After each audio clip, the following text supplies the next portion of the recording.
السلام عليكم ورحمة الله وبركاته.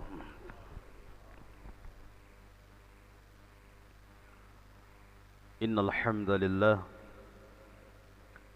نحمده ونستعينه ونستغفره ونعوذ بالله من شرور أنفسنا وسيئات أعمالنا. من يهده الله فلا مضل له ومن يضلله فلا هادي له. أشهد أن لا إله إلا الله وحده لا شريك له، وأشهد أن محمدا عبده ورسوله وحبيبه وخليله، ولا نبي ولا رسول بعده. يا أيها الذين آمنوا اتقوا الله حق تقاته ولا تموتن إلا وأنتم مسلمون. يا أيها الناس اتقوا ربكم الذي خلقكم من نفس واحدة وخلق منها زوجها وبث منهما رجالا كثيرا ونساء، واتقوا الله الذي تساءلون به والأرحام إن الله كان عليكم رقيبا. أما بعد، فإن أصدق الحديث كتاب الله، وخير الهدي هدي محمد صلى الله عليه وسلم، وشر الأمور محدثاتها، وكل محدثة بدعة، كل بدعة ضلالة، وكل ضلالة في النار.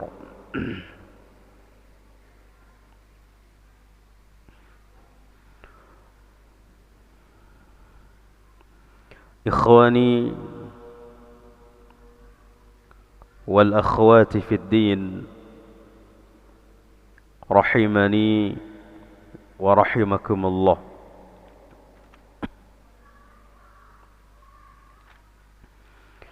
Alhamdulillah, kita bersyukur kepada Allah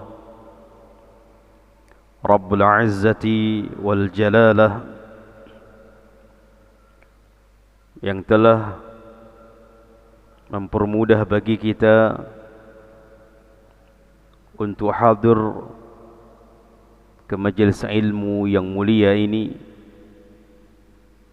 yang kita berharap mudah-mudahan Allah Subhanahu wa taala memberikan kepada kita ilmu yang bermanfaat dan menjauhkan dari kita ilmu yang tidak bermanfaat. Dan kedua perkara itu, Nabi sallallahu alaihi wasallam berdoa. Yang pertama, Nabi SAW berdoa, Allahumma inni as'aluka ilman nafi'a. Yang kedua, Nabi SAW juga berlindung dari ilmu yang tidak bermanfaat. Allahumma inni a'udhu bika min ilmin la yanfa'. Karena ilmu yang tidak bermanfaat adalah sebuah kebinasaan, sebuah kecelakaan yang tidak ada memberi manfaat pada agama seseorang.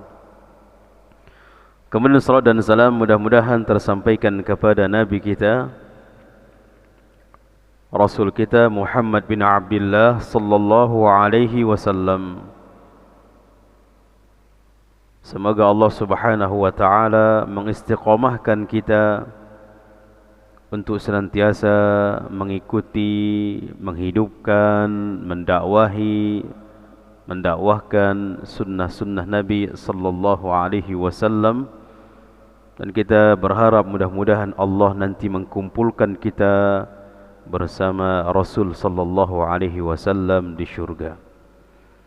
Ahibati fillah rahimani wa rahimakumullah. Pada pertemuan ini kita membahas kitab Riyadhus Shalihin. Kitab Riyadhus Shalihin yang dikarang oleh Al-Imam An-Nawawi rahimahullahu ta'ala.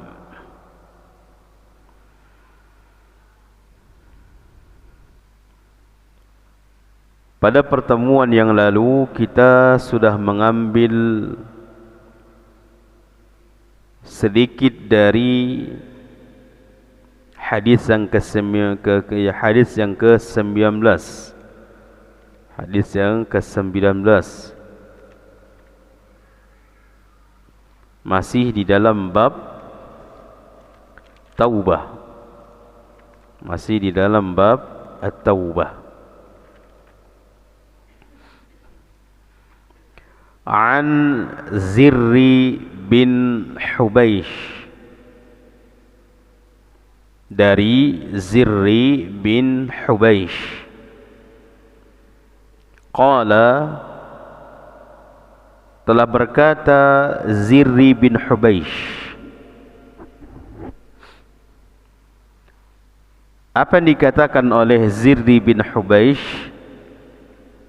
Ataitu Safwan bin Asal, Ataitu Safwan bin Asal radhiyallahu anhu, as'aluhu 'anil mashi 'alal khuffain. Kata Zirri bin Hubaish, aku telah mendatangi Safwan bin Asal. Namanya Safwan bin Asal. Aku bertanya kepada Safwan bin Asal, berarti si Zirri bin Hubaish bertanya kepada Safwan bin Asal. Apa yang ditanyakan Zirri bin Hubaish? Permasalahan apa yang beliau tanya kepada Safwan? Ala al-mashu 'ala al-khuffain, 'anil mashi 'ala al-khuffain, tentang mengusap di atas khuf, mengusap di atas sepatu. Faqala ma ja'aka ma ja'bika ma ja'abika ya Zirru. Dikatakan oleh Safwan kepada si Zirru, ma ja'abika ya Zirru, apa yang membuatmu datang ke sini wahai Zirru? Apa hajahmu? Apa keinginanmu wahai Zirru datang ke sini menjumpai saya? Faqultu ibtigha'al ilmi, menuntut mencari ilmu. Jadi tujuan si Zirru menjumpai Safwan bin Asal untuk bertanya, dan bertanya itu bagian dari cara mendapatkan ilmu.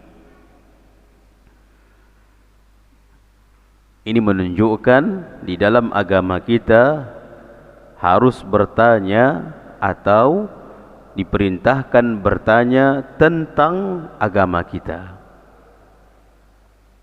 Fas'alu ahla dzikr in kuntum la ta'lamun. Tanya kalianlah ahli ilmu kalau kalian tidak tahu.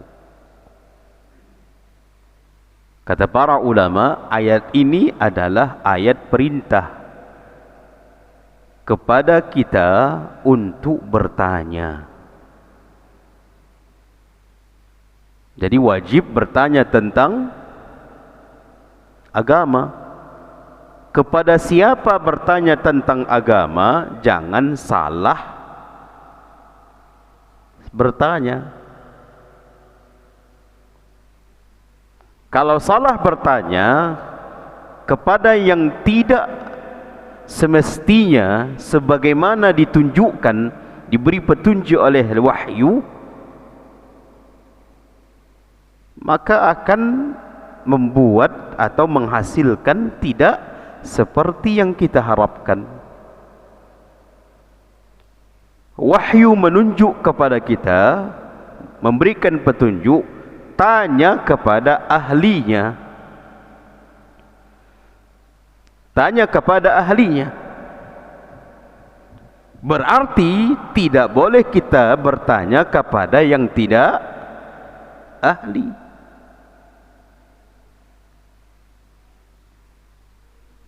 Maka kalau kita belum faham dalam sebuah perkara, terlebih agama, cari seseorang yang kita tahu dia memiliki ilmu agama. Jangan dilihat dari penampilannya. Ini ilmu, ini ahli ilmu atau tidak ini? Menilai seseorang itu ahli ilmu dengan penampilan. Apalagi kebiasaan kita di Indonesia menilai seseorang itu ahli ilmu dengan berangkat haji. Betul nggak Pak? Hah? Kalau sudah pulang dari haji, dianggap seorang ulama, seorang ahli ilmu, sehingga bertanya kepadanya tentang agama.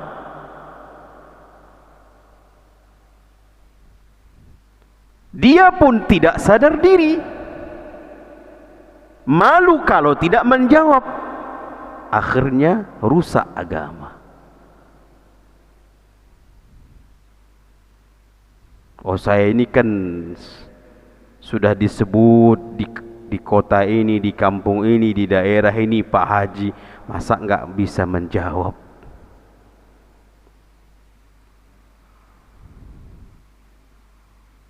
Kapan dia belajar? Kapan dia duduk belajar? Maka tidak boleh. Berarti makanya dikatakan ahibati fillah, kalau permasalahan dunia kita terkadang berhati-hati salah bertanya, apalagi masalah kesehatan kita berhati-hati memilih dokter, apalagi permasalahan agama kita. Bahkan sangkingkan seseorang itu, sangkingkan berhati-hatinya, dia tidak datang kecuali hanya sudah dokter itu atau orang yang dia tuju itu sudah mendapatkan predikat spesialis, baru dia datang. Spesialis mata, spesialis THT,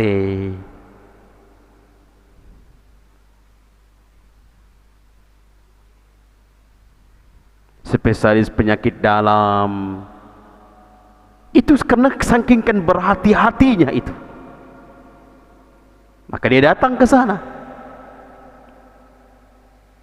Sangkingkan yakinnya dia sudah mendapatkan gelar spesialis.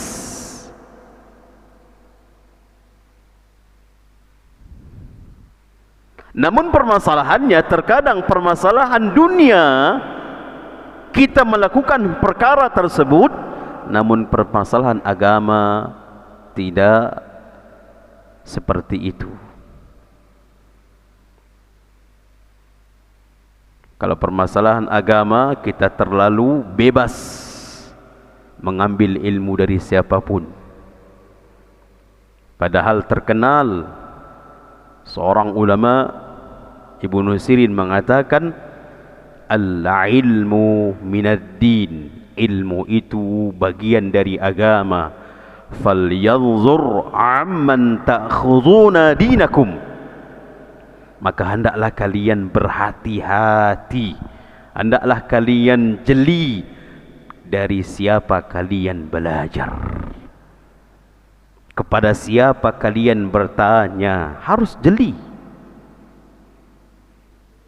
Ini menunjukkan agama kita membimbing kita untuk berhati-hati permasalahan agama. Maka jangan lihat dari penampilan. Jangan lihat dari penampilan. Ilmu tidak diwarisi dari penampilan, dan ilmu tidak diwarisi dari nasab. Oh, si fulan kan anak ustaz, si fulan kan saudaranya ustaz, si fulan kan anak kiai. Ilmu tidak diwarisi dengan nasab. Nabi SAW mengatakan al-ilmu bitta'allum. Ilmu itu didapat dengan belajar, bukan dari penampilan, bukan dari nasab.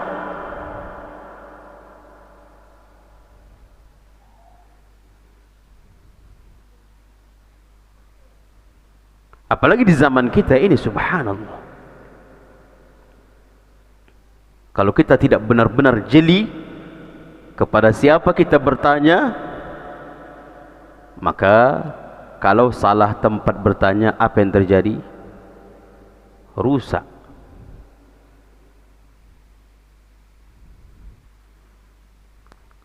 Dalam bertanya pun tentang kemana tujuan kita, kita tanya ahlinya. Artinya kita tanya memang penduduk itu.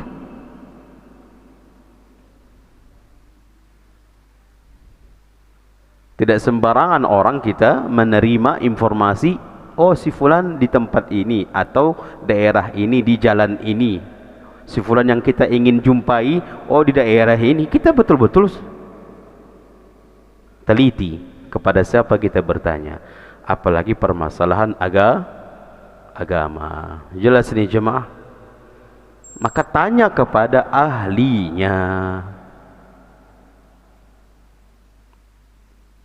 Terkadang dibuka pintu diskusi antara kita, sehingga diskusi hasilnya tidak dapat.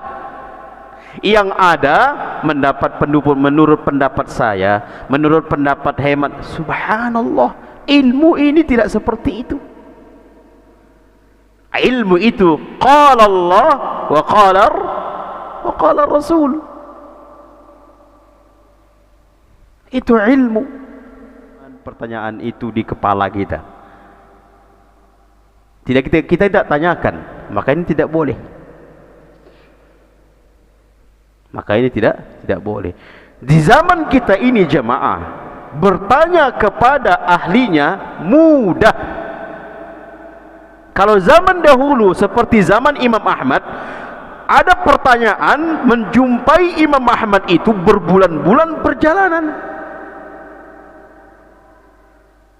Makanya ada seseorang diutus oleh dalam sebuah kampung, diutus untuk bertanya kepada Imam Ahmad. Lalu dia membawa kertas-kertas pertanyaan, lalu diberikan kepada Imam Ahmad pertanyaan ini, dijawab oleh Imam Ahmad, lalu jawaban itu akan disampaikan kepada penduduk kampung. Berarti kalau ingin bertanya harus datang dulu ke rumahnya, menjumpai Imam Ahmad. Ini zaman dulu, sehingga menghasilkan atau perjalanan berbulan-bulan. Kalau sekarang, ya Allah, mudahnya luar biasa. Makanya lebih bagus lagi kalau kita punya nomor ustadz. Makanya di situ kita enaknya, nikmatnya.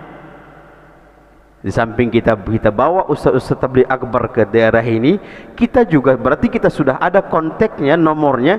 Ana pribadi kalau ada sesuatu yang enggak jelas, ana tanya, karena ana sudah punya nomornya.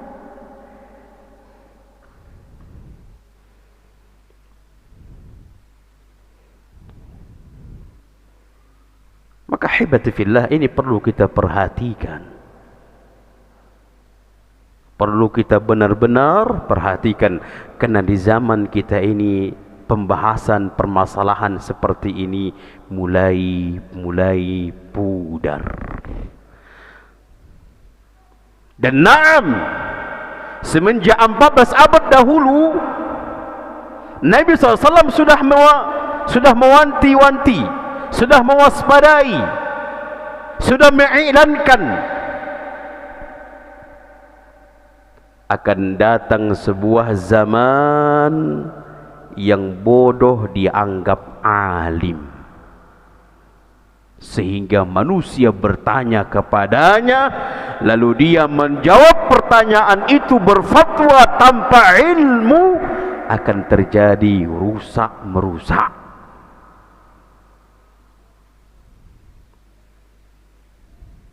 Dan kita sudah tahu zaman itu. Kita hidup di zaman itu. Terlalu gampang manusia menjawab, berfatwa. Terlalu gampang.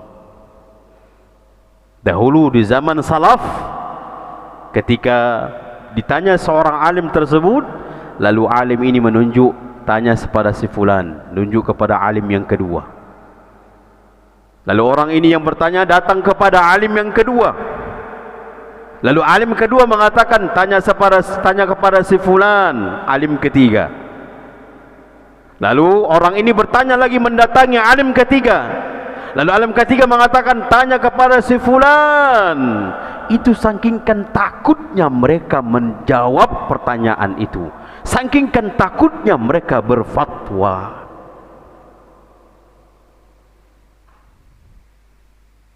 Tanya kepada Ustadz fulan, tanya kepada imam fulan, tanya kepada syekh fulan. Ya Allah,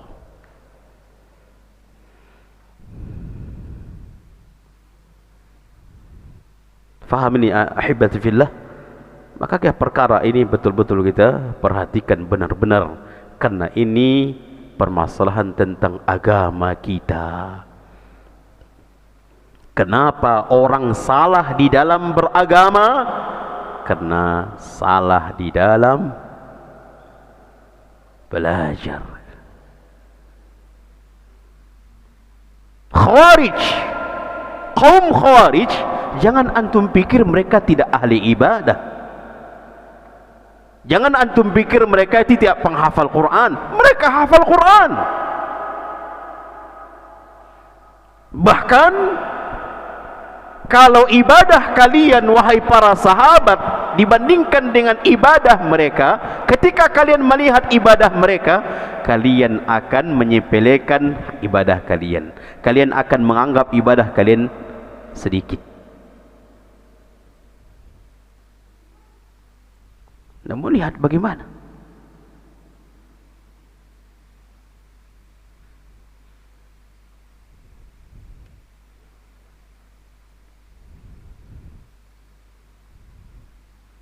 Maka hibati fillah rahimani wa rahimakumullah, maka benar-benar jelilah kita di dalam mencari agama, di dalam mencari ilmu agama. Sebagaimana dahulu para ulama sangat jeli di dalam mencari ilmu agama.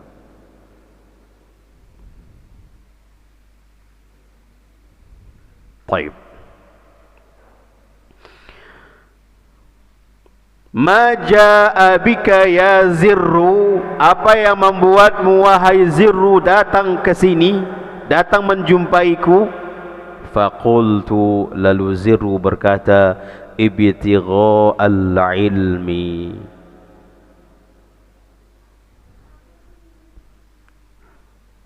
ibtigha al-ilm,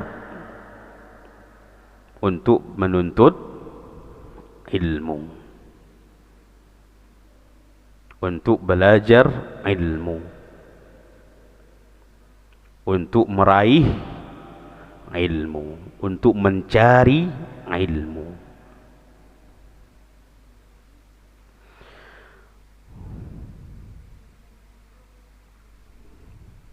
Faqala, kemudian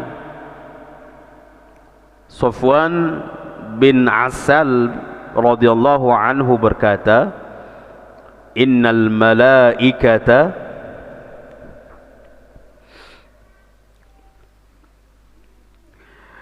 la tad'u ajnihataha li talibil ilmi ridan bima yatlubu. Dikatakan oleh Safwan bin Asal, sesungguhnya malaikat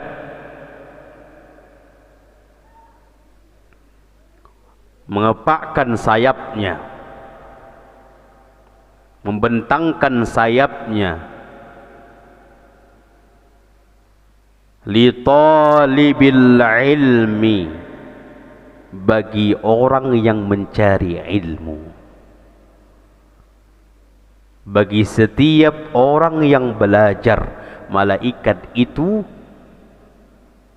membentangkan sayapnya kepada siapa?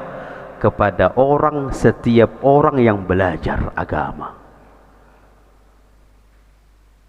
Kata para ulama, tanda apa malaikat itu membentangkan sayapnya?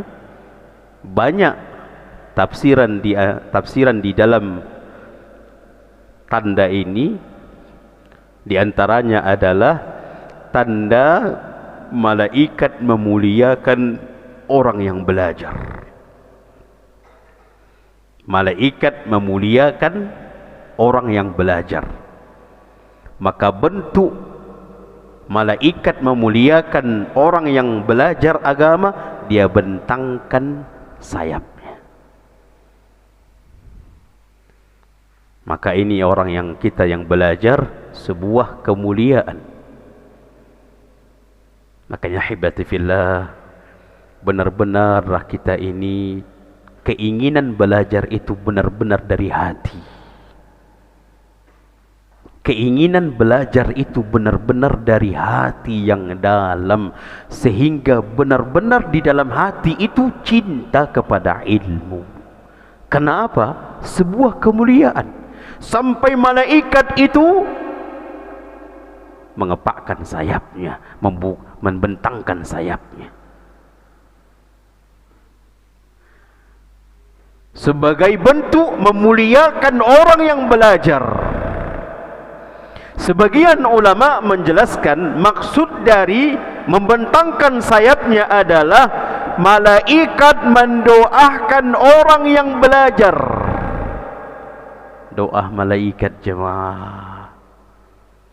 Bayangkan itu kalau setiap hari kita belajar, setiap hari mendapatkan doa dari siapa? Dari malaikat. Ya Allah, lindungi dia. Ya Allah, rahmati dia karena dia belajar, karena dia dalam perjalanan majlis ilmu, dia keluar dari rumah ke majlis ilmu. Apalagi kata Nabi SAW, man kharaja li talibil ilmi fahuwa syahid. Siapa yang setiap keluar dari rumah menuju majlis ilmu, dia dalam keadaan syahid, berarti dalam keadaan jihad. Ditambah lagi doa malaikat, ya Allah lindungi dia, ya Allah rahmati dia, ya Allah ampuni dia. Subhanallah. Kapan itu didoakan malaikat? Ketika kita belajar, ketika kita duduk di majelis ilmu, ketika kita berangkat dari rumah menuju majelis ilmu. Kemuliaan jemaah. Malaikat mendoakannya. Doa malaikat terkabul atau tidak? Terkabul.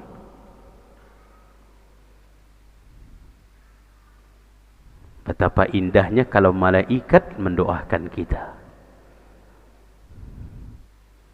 Betapa nikmatnya kalau malaikat mendoakan kita. Kenapa malaikat mendoakan kita? Karena kita belajar yang diwariskan oleh para nabi. Para nabi, para rasul tidak mewariskan harta, tidak mewariskan dinar, tapi apa yang diwariskan oleh para nabi? Ilmu agama. Jadi saat ini kita sedang pembagian warisan nabi ini. Maka yang disebutkan dalam riwayat, udah isya jemaah. Sebutkan dalam riwayat, Abu Hurairah itu datang ke pasar-pasar,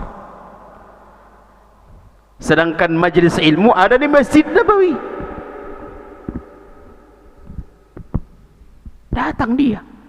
Ada apa dengan kalian? Kenapa kalian tidak datang ke masjid mengambil warisan Nabi? Oh, manusia mendengar warisan ini, maka manusia pun berbondong-bondong datang, kemudian meninggalkan jualan dagang-dagang mereka, datang ke masjid melihatnya, mana pembagian warisan. Dia lihat hanya majelis ilmu yang ada, hanya halaqah yang ada. Mereka akhirnya kembali pulang ke dagang-dagang mereka. Fulan, katanya engkau bilang di masjid ada pembagian. Tak ada, kami datang ke sana. Apa yang anda lihat di masjid itu? Majelis ilmu yang ada, halaqah yang ada, itulah warisan Nabi. Kalau kita mendapatkan warisan sekian juta, ratusan juta, kita bangga, kita bahagia.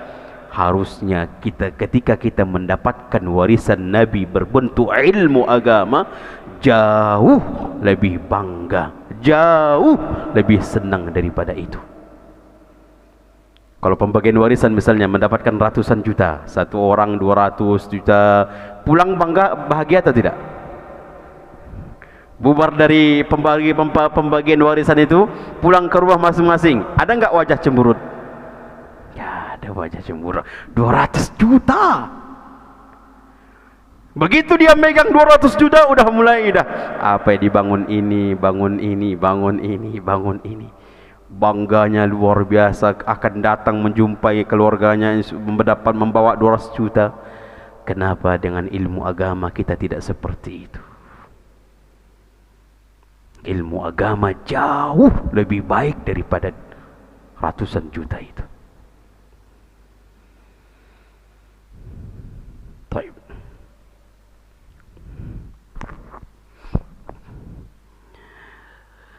Innal malaikata tad'u, dalam riwayat lain, la tad'u ajanihataha li talibil ilmi ridan bima yatlub.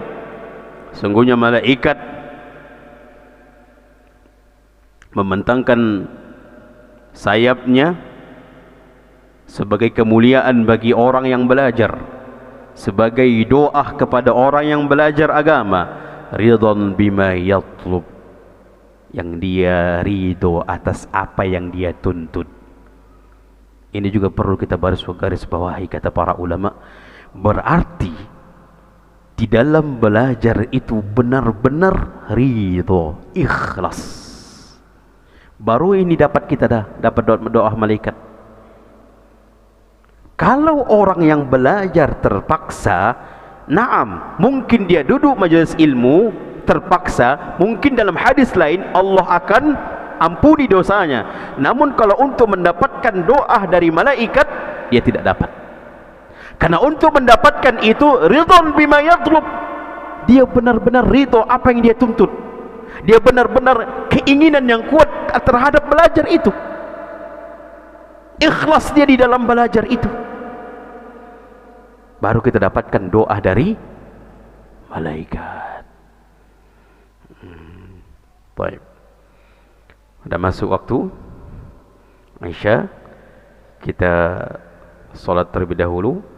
Wassallallahu ala nabiyina Muhammadin wa ala alihi wa sahbihi ajma'in. Wassalamualaikum warahmatullahi wabarakatuh.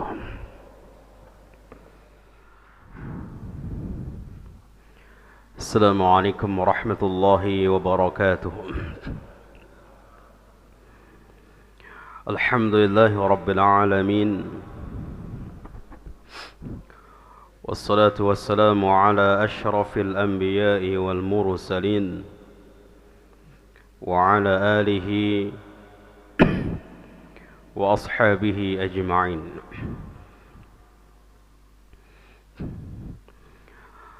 Ikhwani wal akhwati fid din rahimani wa rahimakumullah. Kita sambung di dalam membaca hadis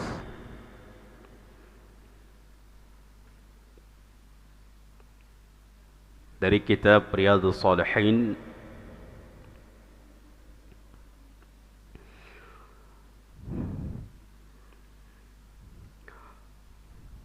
faqala,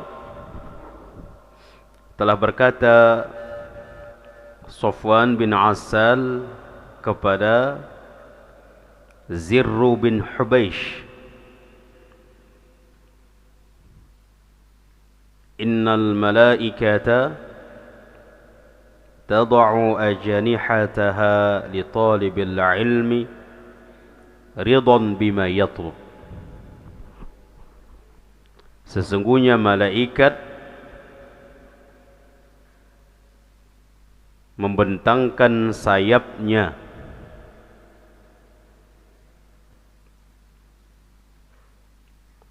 Tadi kita sudah jelaskan apa yang dimaksud dengan malaikat membentangkan sayapnya. Di antara ahli ilmi mengatakan malaikat memuliakan orang yang belajar. Maksud dari membentangkan sayapnya, memuliakan, menghormati orang yang belajar. Juga di antara ulama menjelaskan maksud malaikat membentangkan sayapnya adalah mendoakannya, mendoakan orang yang belajar dengan kebaikan-kebaikan.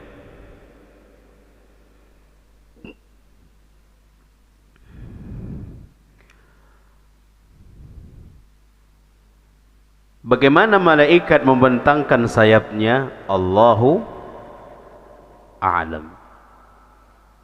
Allahu a'lam. Karena ini permasalahan ghaib atau tidak? Ghaib. Jangankan bagaimana malaikat membentangkan sayapnya, malaikat itu sendiri kita tidak melihatnya.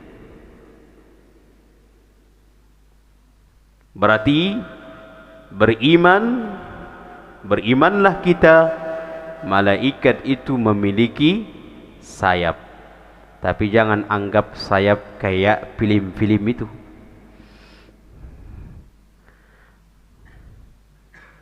Disebutkan di dalam hadis minimal sayap malaikat itu 2, itu minimal. Akan tetapi pendeknya bukan kayak film-film itu.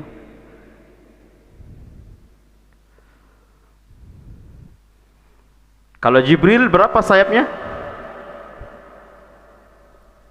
600 sayapnya.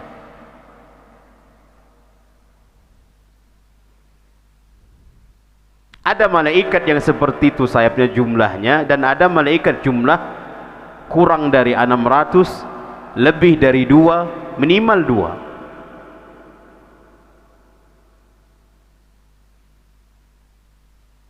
Maka ini perkara yang gaib, maka kita beriman.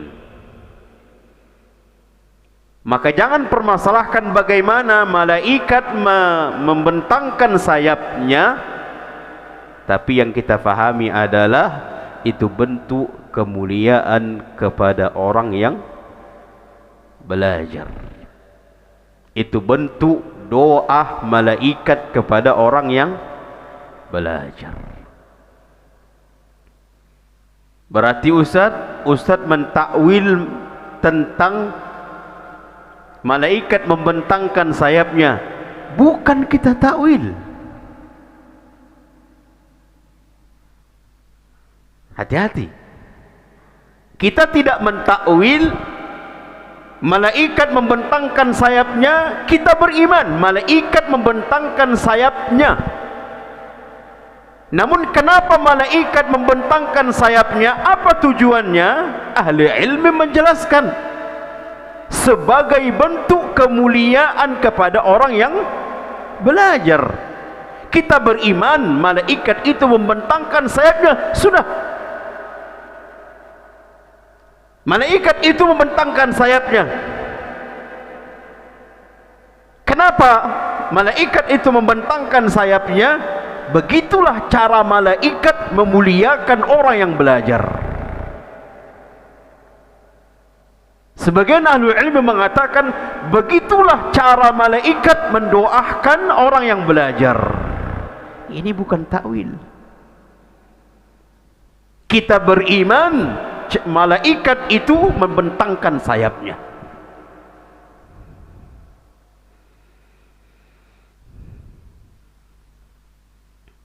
Bagaimana cara malaikat membentangkannya? Allahu a'lam.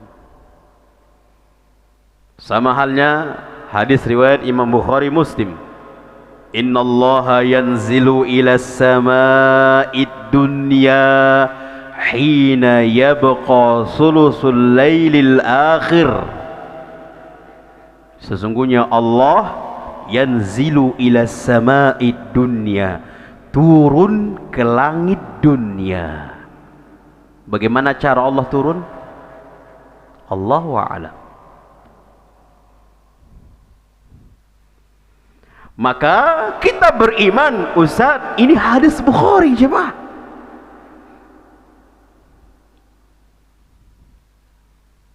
Kita beriman Allah turun, khalas, cukup.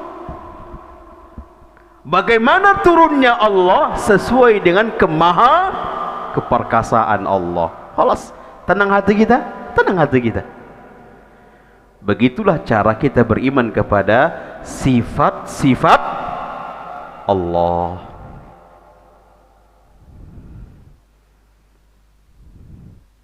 Begitu cara kita beriman kepada sifat-sifat Allah.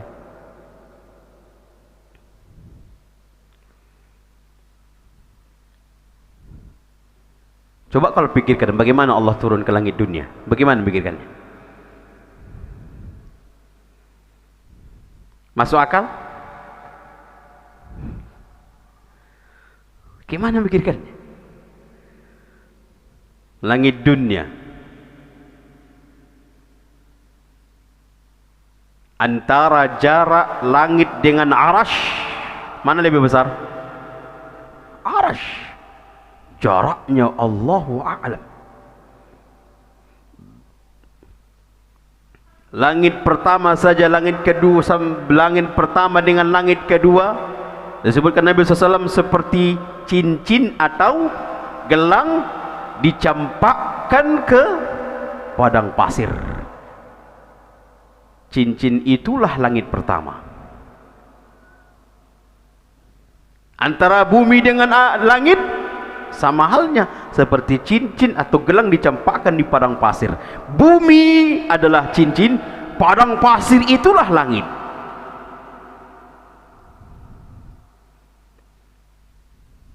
Dan arasy Allah meliputi langit dan bumi. Meliputi langit dan bumi. Allah turun ke langit dunia. Langit dunia. Karena langit dunia, di atas langit dunia masih ada. Ini menunjukkan arasy Allah lebih tinggi daripada langit dunia.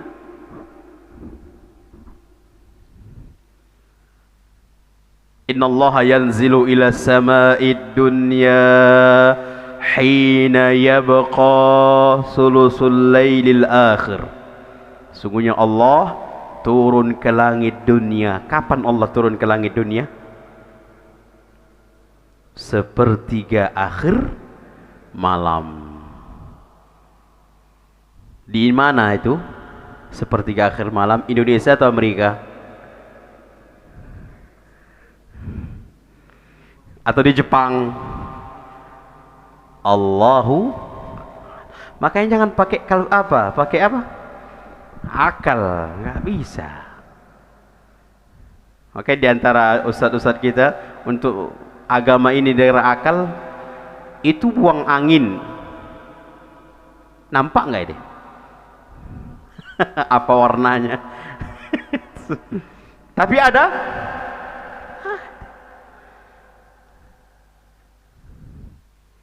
Allah. Maka disinilah ujian akal, disinilah ujian iman, disinilah ujian kehambaan. Kalau dia benar-benar menghambakan diri, seluruh jasadnya, akalnya, hatinya, dirinya tunduk kepada wahyu.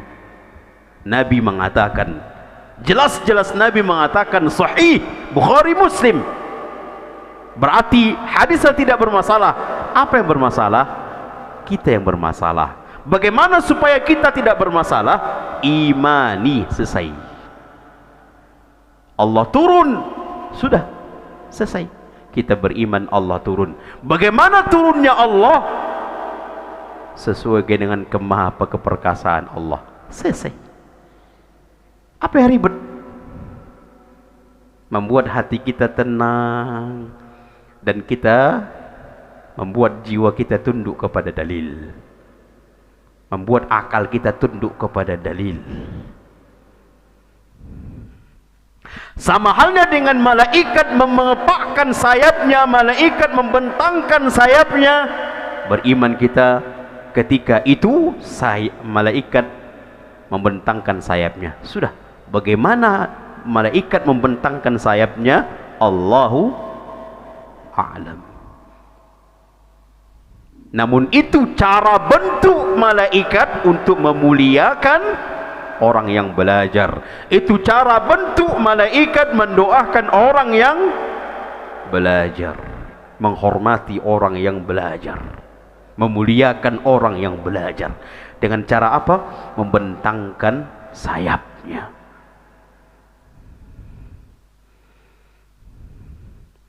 Jelas ini jemaah?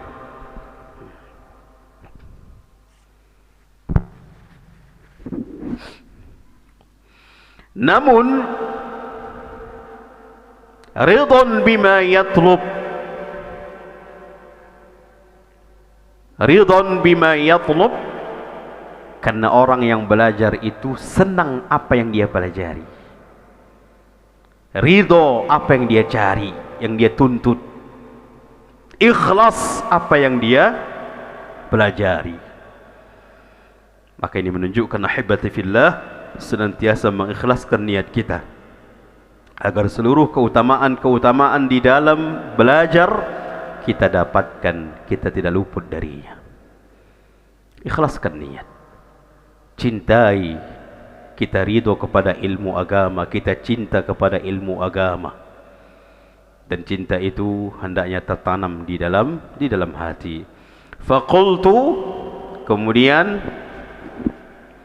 Zirru bin Hubaysh mengatakan, innahu qad hakka fi sadri al-mashu 'ala al-khuffain ba'da al-gha'it wal baul.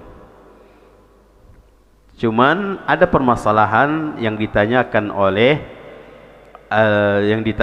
oleh Zirru bin Hubaysh kepada Safwan bin Asal, dan itu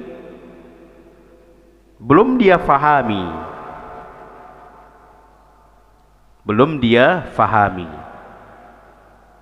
Maka ini menunjukkan kalau ada permasalahan agama yang belum kita fahami, jangan ditanam, jangan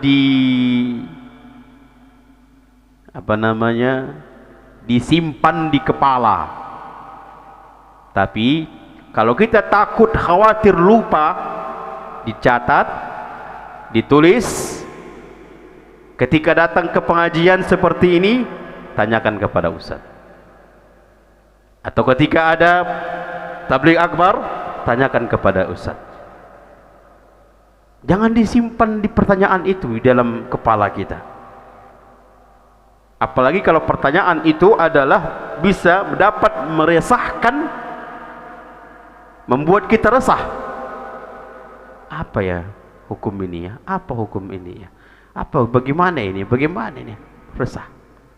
Ditulis, tanya. Maka sama halnya dengan Zirr bin Hubaish. Dia ada sesuatu dalam permasalahan al-mashu ala al-khuffain, ada yang belum dia fahami, bukan secara keseluruhan dia tidak fahami, ini tidak. Ada hal-hal yang dia belum fahami yang membuat hatinya itu gelisah, maka dia berangkat menuju Safwan bin Asal, bertanya kepada sahabat, karena Safwan bin Asal adalah sahabat. Mana sahabat-sahabat yang masih hidup? Dia datangi. Makanya kita katakan dulu berjalan, ada pertanyaan, ada sesuatu yang belum faham, oh si fulan, dia jalan ke sana. Dia mendatanginya, bertanya.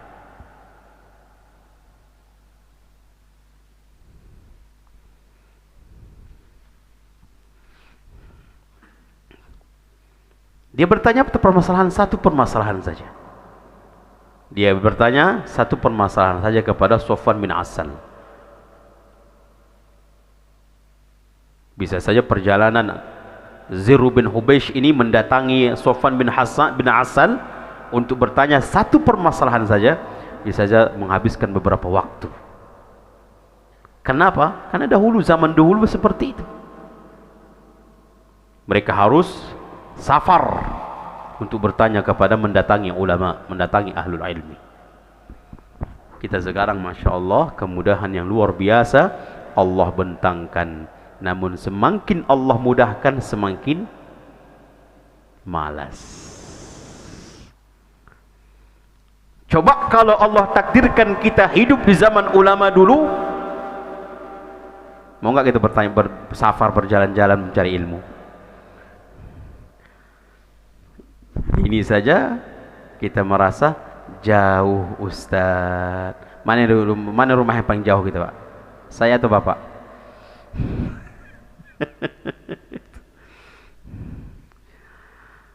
Tapi kalau kita katakan pahala, kemuliaan, itu yang membuat kita kuat. Dahulu para ulama hadis menuntut hadis, mencari hadis, satu hadis, berbagai kota yang mereka pelajari, yang mereka jelajahi, berbagai kota, pindah satu kota dari kota lain, pindah lagi mencari hadis. Apa yang membuat mereka semangat? Bahkan semangat itu tidak luntur. Mereka mengatakan, ketika kami mendapatkan hadis, lalu kami membaca hadis seolah-olah Nabi yang membacakan kepada kami. Ada datang pertanyaan, berarti menyuruh berhenti nih.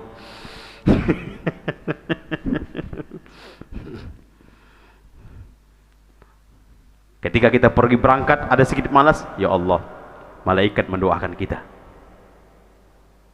malaikat memuliakan kita, Allah memuliakan kita. Ini syahid, ini jihad. Allah suka, Allah cinta, Allah ridha. Bismillah. Semangat jemaah. Rajin itu. Kalau iming-iming kita seperti itu, pahala besar, diangkat derajat. Yarfa'illahu allazina amanu minkum wallazina utul ilma darajat. Allah mengangkat derajat orang beriman, dan Allah lebih mengangkat derajat orang beriman dan berilmu. Berapa derajat? Derajat tidak ditentukan berapa derajat. Bisa 100 derajat, bisa 1000 derajat, bisa beribu derajat. Ya Allah, kemuliaan yang luar biasa. Itu membuat kita masih malas. Ada apa dengan iman kita jemaah? innahu qad hakka fi sadri al-mashu 'ala al-khuffain ba'da al-gha'it wal baul. Beliau bertanya tentang permasalahan membasuh, mengusap di atas khuf sepatu, mengusap di atas sepatu ketika berwudu, ketika bersuci, ba'dal ghaiti wal baul, setelah buang air besar atau buang air kecil. Wa kunta imra'an min ashabin nabi sallallahu alaihi wasallam faji'tu as'aluka, sedangkan engkau adalah sahabat Nabi, makanya aku datang kepadamu bertanya kepadamu. Kalau sahabat Nabi pasti tahu dari informasi itu dari Nabi, makanya dia datang. Faqul faji'tu as'aluka, maka aku datang kepadamu bertanya, hal sami'tahu yadhkuru fi dzalika syai'an, apakah ada riwayat dari Nabi, hadis dari Nabi, ilmu dari Nabi, penjelasan dari Nabi tentang boleh enggak kita mengusap di atas khuf atau di atas sepatu kita setelah batal wudu kita karena buang air besar atau buang air kecil? Masih boleh enggak kita mengulangi itu, membasuh atau mengusap di atas sepatu itu? Qala na'am, boleh. Kana ya'muruna idza kunna safran aw musafirin alla nanzi'a khifafana thalathata ayyam wa layalihinna illa min janabah. Kana ya'muruna, Nabi SAW dahulu ketika kami safar bersama beliau memerintahkan kami untuk tidak membuka sepatu-sepatu kami ketika berwudu, tidak membuka sepatu-sepatu kami sampai kapan?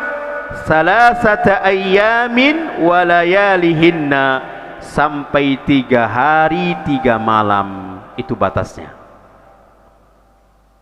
3 hari 3 malam. Ini bagi yang safar. Namun bagi yang muqim, dia tidak safar tapi muqim, itu sehari semalam.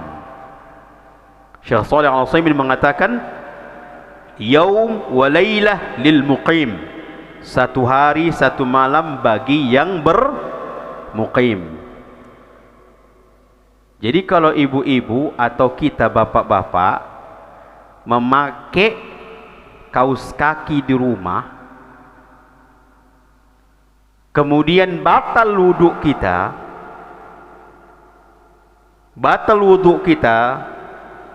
ingin sholat kita lagi, ambil wudhu, boleh enggak kita hanya menyapu di atas kaki kita karena kita memakai kaus kaki? Boleh. Kalau dia muqim 1 hari 1 malam. Kalau dia safar 3 hari 3 malam. Kalau dia musafir. Ini sunnah jemaah.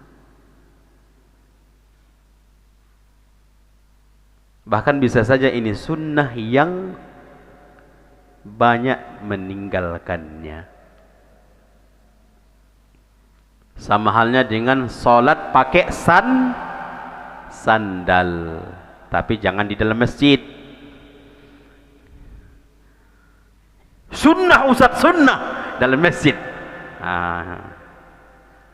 Bukan. Kalau misalnya kita sholat di mana?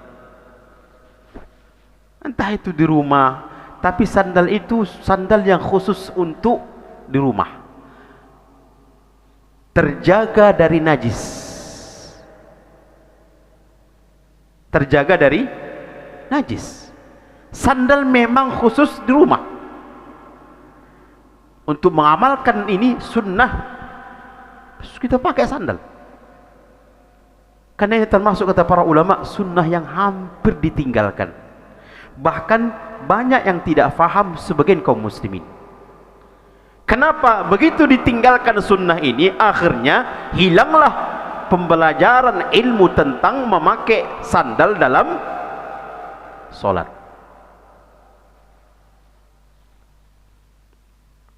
Nabi dulu pakai sandal tidak? Disebutkan dalam hadis, ketika di dalam solat Nabi membuka sandalnya. Para sahabat melihat Nabi membuka sandal, mereka seluruhnya buka sandal. Padahal tak menahu kenapa Nabi membuka itu.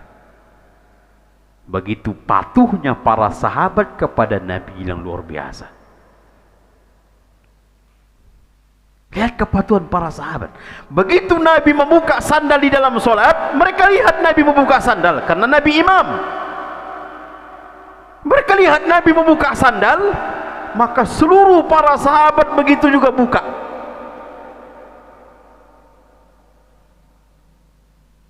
Namun ketika selesai salam, Nabi yang mengatakan, tak ada para sahabat, ya Rasulullah, kenapa buka sandal? Enggak ada.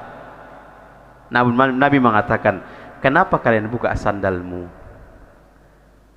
Nabi yang justru bertanya kepada para sahabat, kenapa kalian membuka sandal kalian? Para sahabat seluruhnya menjawab, karena kami melihatmu ya Rasulullah membuka sandal. Cukup.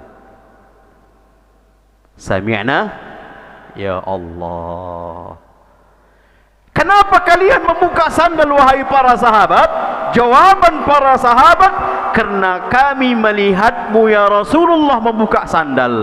Ya Allah, karena membuka sandal Nabi, mereka buka sandal. Tak tahu kenapa alasan Nabi membuka sandal, tak tahu para sahabat, kecuali ketika disampaikan oleh Nabi. Kalau kita, tunggu ya, saya cek dulu ya, saya lihat dulu ya, pikir dulu ya. Ya Rabbi. Maka Nabi mengatakan, karena datang Jibril kepadaku menyampaikan di sandalku ada najis, maka aku membukanya. Ini banyak faedah ilmu di dalam hadis ini. Wallahi banyak sekali. Makanya kalau misalnya termasuk faedah ilmu, kalau kita pakai, misalnya pakai baju, namun masih ada baju dalam, baju lapis dalam. Kalau ada istri kita, Pak, Mas, ada najis itu di baju itu. Tadi kena air kecil anak fulan yang sudah baligh atau yang sudah makan nasi, yang sudah makan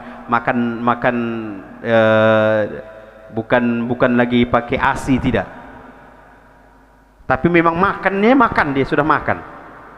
Mas, tadi itu baju udah kena najis itu, boleh nggak kita membatalkan sholat kita? Tanpa membatalkan sholat kita, kita buka baju kita, boleh, tapi masih ada baju dalam, boleh. Karena hadis itu Nabi tidak membatalkan sholatnya, Nabi membuka sandalnya, melanjutkan sholatnya. Makanya disebutkan oleh para ulama, banyak sekali faidah hadis tersebut, banyak sekali. Termasuk faidahnya adalah ketundukan para sahabat atas perbuatan Nabi,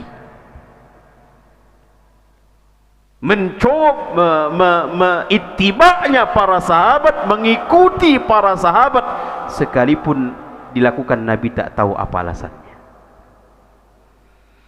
Allah luar biasa bagaimana ittiba'nya para sahabat kepada Nabi SAW. Jadi di sini dikatakan oleh Sufwan bin Asal, karena dia sahabat Nabi, kana ya'muruna idza kunna safar aw musafirin. Dahulu kami, Nabi SAW perintahkan ketika kami sedang safar, alla nanzi'a khifafana thalathata ayyam wa layalihinna illa min janabah. agar tidak membuka sepatu kami, tetap dipakai selama 3 hari 3 malam sepatu itu. Kalau kita berwudu cukup di apa? Cukup di mashu saja, diusap, ambil air, dia ambil air, kemudian diusapkan ke atas sepatu kita, bagian atas, jangan bagian bawah. Yang kotor atas atau bawah? Bawah. Kenapa diusap di atas? Mainkan akal tuh, mainkan akal tuh. Yang diusap itu di atas, padahal di atas nggak ada kotornya, yang di bawah yang kotor. Kenapa agama memerintahkan, Nabi memerintahkan diusap di atas? Itulah agama, bukan main akal. Diusap selama berapa? 3 hari 3 malam. Kalau dia musafir, kalau dia muqim sehari semalam. Illa min janabah, kecuali junub, wajib buka.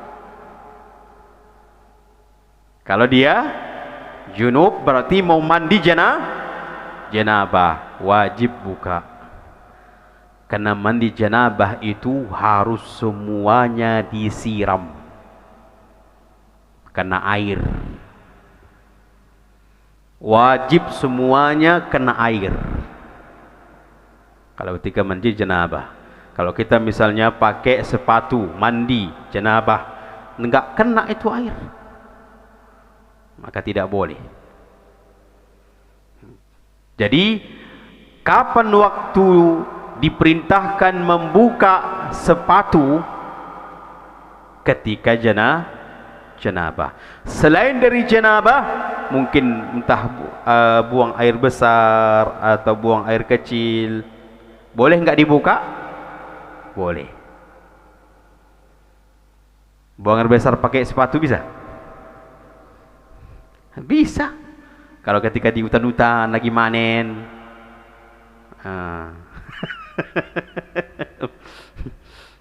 nggak perlu dia buka, nggak perlu, nggak apa-apa. Tapi terjaga dari najis. Jangan pula begitu buang ada ampas-ampas itu kena sepatunya, lalu dia sholat di situ, membawa sepatu, nggak boleh, betul-betul. Makanya yang kedua, ahibati fillah, sebelum memasukkan sepatu itu, memakai sepatu itu, kita terlebih dahulu dalam keadaan suci, berwudu dulu, dalam keadaan suci sebelum memasukkan sepatu itu, dalam keadaan suci, sudah berwudu semuanya, sudah bersih, sudah bersuci, baru masukkan sepatu, lalu kita safar. Lalu kita safar, pakai kaos kaki. Tiba-tiba azan, lalu kita sholat, berwudu. Mungkin kalau kita ke masjid, kita buka sepatu. Kalau kaos kaki, nggak perlu dibuka. Aswapo, kemudian apa namanya, basuh tangan, kemudian cara berwudu, wajah, kemudian tangan semuanya. Tinggal kaki, jangan disiram. Basahlah apa? Kaos kaki, maka ambil air, cukup diusap yang atasnya saja. Karena kita pakai apa? Kaos kaki. Maka ini penjelasan Syekh Shalih Utsaimin. Kalau begitu juga kepada termasuk misalnya kaos kaki juga termasuk dibolehkan. Kita cukup dulu sampai sini. InsyaAllah kita lanjut pada pertemuan akan datang, melanjutkan hadis ini.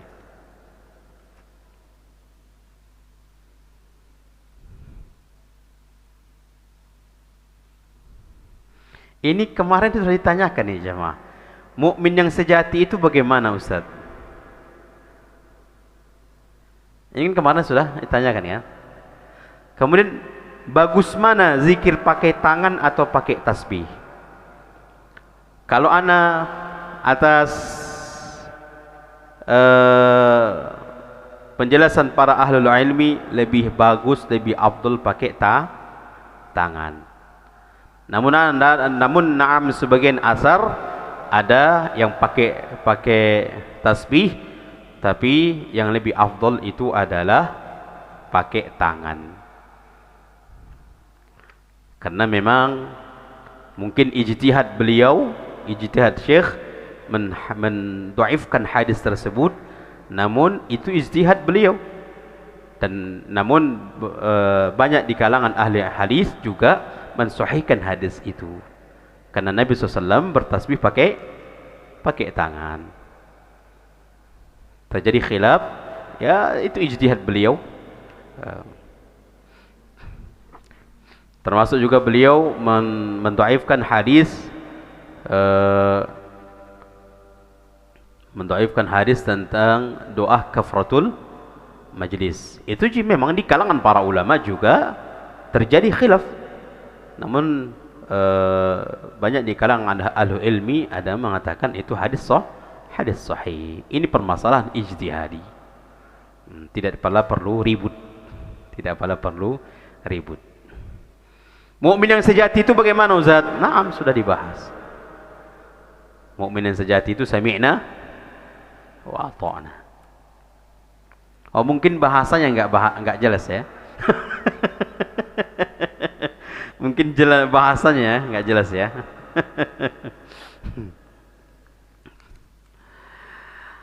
Ahibati fillah rahimani wa rahimakumullah. Mana lebih tinggi, mukmin atau muslim? Mukmin. Lebih tinggi mukmin daripada kalau dipisahkan. Kalau dipisahkan penjelasan muslim dengan mukmin. Tapi kalau tidak dipisahkan, muslim adalah mukmin, mukmin adalah muslim. Namun kalau ingin dipisahkan untuk lebih memahami muslim atau mukmin, kalau mukmin amalan zahir dan amalan batin. Dia mengamalkan rukun iman. Dia faham lalu dia mengamalkan dalam sehari-hari rukun iman. Kalau ingin lebih tinggi adalah muhsin, ihsan. Ini wallahi luar biasa. Tidaklah dia berucap kecuali dia tahu ucapannya pasti didengar oleh Allah, sehingga dia berucap yang baik-baik saja. Tidaklah dia melihat kecuali Allah tahu, Allah melihatnya. Bahkan di dalam hatinya, apa yang ada di dalam tersimpan di dalam hatinya, di dalam kepalanya, Allah tahu. Manusia tidak tahu, Allah tahu. Innallaha ya'lamu ma fis sudur. Sungguhnya Allah mengetahui apa yang ada di dalam dada-dada kalian. Ingat, apa yang ada di dalam tersembunyi di dalam hati, kapan Allah bongkar? Di hari kiamat. Allah bongkar.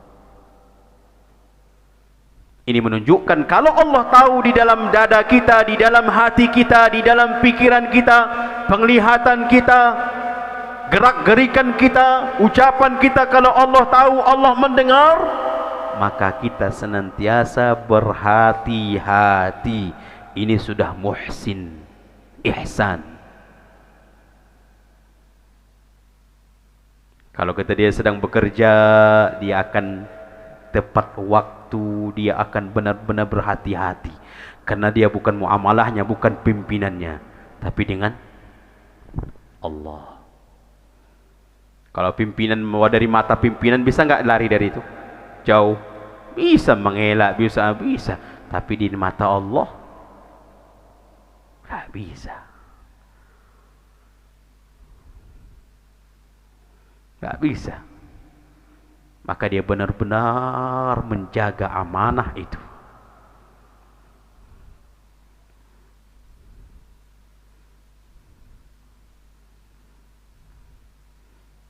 Ingat ketika Umar bin Khattab, Anda tutup dengan kisah ini ya.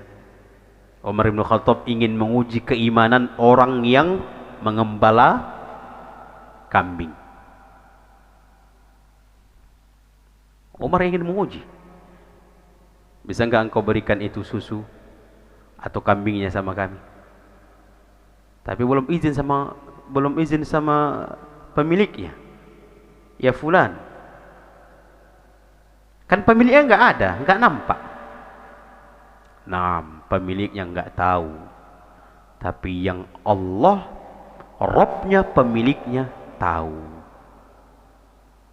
Membuat Umar bin Khattab kagum kepadanya, padahal pengembala kambing. Jangan sampai ahibati fillah, kita yang senantiasa belajar, orang yang tidak belajar lebih takut daripada kita. Ya Allah. Abdullah bin Mubarak mengatakan, harusnya semakin seseorang itu belajar, semakin takut kepada Allah, semakin menjaga dirinya dari hal-hal yang dibenci oleh Allah. Sufyan Ats-Tsauri mengatakan, kenapa belajar agama itu lebih ditinggikan derajatnya? Karena dengan belajar agama itu akan menghasilkan takut kepada Allah, dan itu puncak dalam agama. Allahu a'lam bishawab. Subhanakallahumma bihamdika asyhadu an la ilaha illa anta astaghfiruka wa atubu ilaik. Assalamualaikum warahmatullahi wabarakatuh.